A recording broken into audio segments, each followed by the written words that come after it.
friends কি খবৰ আশা কৰোঁ সকলোৱে ভালে আছে ফ্ৰেন্ডছ মই অৰ্চনাই পুনৰ আহিছোঁ আপোনালোকৰ মাজলৈ এটা হেল্ডি ৰেচিপি লৈ গতিকে সকলোকে মোৰ ইউটিউব চেনেলটোলৈ স্বাগতম জনাইছোঁ তেন্তে বলকচোন আজি কি হেল্ডি ৰেচিপি আপোনালোকৰ মাজলৈ লৈ আহিছোঁ দেখুৱাই দিওঁ আজিৰ ৰেচিপিটোৰ বাবে মই কি লৈছোঁ চাওকচোন এয়া বিট এফাল আলু এটা গাজৰ এটা আৰু বন্ধাকবি লগতে আছে পিয়াজ আদা নহৰু আৰু জলকীয়া এই সকলোখিনি মিহি মিহিকৈ কাটি ল'ব ঠিক এনেদৰে আপোনালোকে ইয়াতে কেপচিকামো দিব পাৰে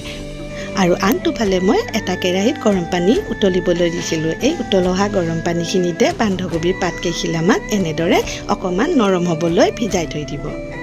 লগতে লৈছোঁ পনীৰখিনি সৰু সৰুকৈ কাটি ল'ব ফ্ৰেণ্ডছ এতিয়া এটা কেৰাহীত অকণমান তেল দিছোঁ তাত দিছোঁ কাটি লোৱা জলকীয়া আৰু নহৰুখিনি এইখিনি অকণমান ফ্ৰাই কৰি লৈছোঁ লগতে কাটি লোৱা পিঁয়াজখিনিও ফ্ৰাই কৰি ল'লোঁ এই পিঁয়াজখিনি অকণমান ভজা হোৱাৰ পিছতে মই দিলোঁ ইয়াতে সৰু সৰুকৈ কাটি লোৱা আলুখিনি পাচলিৰ লগত দিয়া নাই ফ্ৰেণ্ডছ কিয় জানেনে পাচলিখিনি যে আমি মিহি মিহিকৈ কাটিছিলোঁ গতিকে একেলগে দিলে নিসিজিব এতিয়া অকণমান আদাও দি দিলোঁ আদাখিনি দীঘলে দীঘলে কাটি ল'ব ফ্ৰেণ্ডছ আলুখিনি সিজিছে এতিয়া ইয়াতে পাচলিখিনি দিব পৰা হৈছোঁ গতিকে ইয়াতে পাচলিখিনি দি দিলোঁ এইখিনি এতিয়া বেছি ভাজিব নালাগে জাষ্ট ইয়াৰ কেঁচা গোন্ধটো মৰিলেই হ'ল কাৰণ মই কি বনাইছোঁ আপোনালোকে চাগে নিশ্চয় ধৰিবই পাৰিছে মই বনাই আছোঁ আজি ম'ম' এতিয়া সোৱাদ অনুযায়ী নিমখ আৰু অকণমান হালধি দি দিলোঁ ফ্ৰেণ্ডছ ম'ম' আমাৰ সকলোৰে প্ৰিয় হয়নে মোৰ হ'লে খুব প্ৰিয় আপোনালোকে ম'ম' খাই ভাল পায়নে প্লিজ এটা কমেণ্ট কৰি জনাবচোন কোনে কোনে ম'ম' খাই ভাল পায় পিছে আজি মই ম'ম'টো অলপ বেলেগ ধৰণে বনালোঁ এতিয়া ইয়াতে কাটি লোৱা পনীৰখিনিও দি দিলোঁ আজি ম'ম' ৰেচিপিটো বনাওঁতে মই আটা ময়দা একোৱে ব্যৱহাৰ কৰা নাই বন্ধাকবিৰ পাতেৰে মই ম'ম'টো বনাইছোঁ বাহিৰৰ ফাষ্ট ফুড খালে যে ম'ম' খালে ইমানেই দেহৰ কাৰণে ক্ষতিকাৰক হয় সেয়ে ভাবিলোঁ বনাব জানো যিহেতুকে ম'ম' মই বন্ধাকবিৰ পাতেৰে ট্ৰাই কৰি চাওঁ আৰু কেইটামান বাদাম ভাজা আছিলে সেইখিনিও মই ইয়াতে এড কৰি দিলোঁ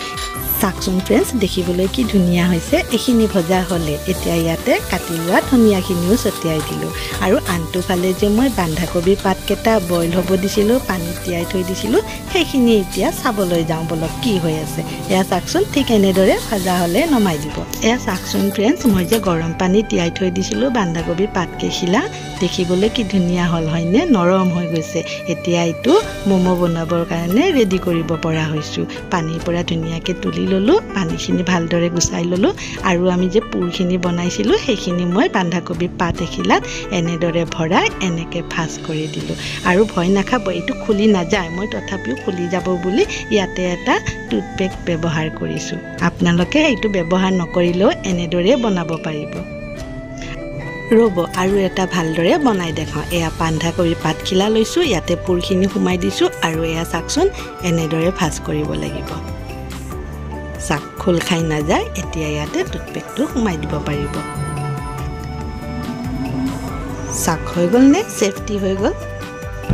চাওকচোন ফ্ৰেণ্ডছ দেখিবলৈ ধুনীয়া হৈছেনে এতিয়া এইটো ভাপত দিলেই হ'ল এয়া আপুনি ম'ম' বনোৱা ষ্টেণ্ডত দিবও পাৰে নহ'লে বা ইডলি বনোৱা ষ্টেণ্ডতো দিব পাৰে মই ইডলি বনোৱা ষ্টেণ্ডডালতে দিলোঁ ইয়াতে তেল সানিব নালাগে একো কৰিব নালাগে জাষ্ট আপুনি ম'ম'কেইটা ইয়াতে বহাই দিলেই হ'ল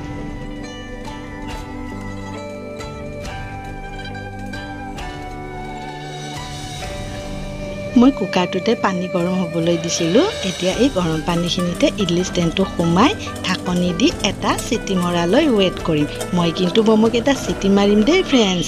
ম'ম'কেইটা চিটি মাৰি বনালোঁ বুলি আপোনালোকে একেবাৰে নাহাঁহিব দেই ফ্ৰেণ্ডছ মই এনেদৰেই বনালোঁ ম'ম'কেইটা আৰু এয়া চাওকচোন ফাইনেল লুকটো ইমান ধুনীয়া হৈছে আৰু ৰ'ব আপোনালোকক এটা ভাঙি দেখুৱাওঁ ভিতৰতনো কেনেকুৱা হৈছে সেইখিনি দেখুৱাওঁ ম'ম'কেইটাৰ লগত খাবলৈ মই অকণমান পুদিনা চাটনিও লৈ লৈছোঁ এয়া চাওক ফ্ৰেণ্ডছ ভিতৰত কি ধুনীয়া কালাৰফুল আৰু ইমান নৰম হৈছে না আটা আছে না ময়দা আছে একেবাৰে হেল্ডি ৰেচিপি হয় সকলোৱে ঘৰত ট্ৰাই কৰি চাবচোন বাহিৰৰ ম'ম' পাহৰিয়ে যাব এবাৰ জুতিটো লৈ চাব আজিৰ ৰেচিপি হ'ল যেতিয়া আপোনালোকৰ পৰা বিদায় ল'বৰো হয় গতিকে সকলোৱে লাইক কমেণ্ট আৰু শ্বেয়াৰ কৰিব একেবাৰে নাপাহৰিব নিউ ভিউজসকলে ছাবস্ক্ৰাইব কৰি মোক আশীৰ্বাদ কণ দিব যাতে এনেকুৱা ধৰণৰ ৰেচিপি আপোনালোকৰ মাজলৈ আকৌ আনিব পাৰোঁ আজিলৈ আহোঁ বাই বাই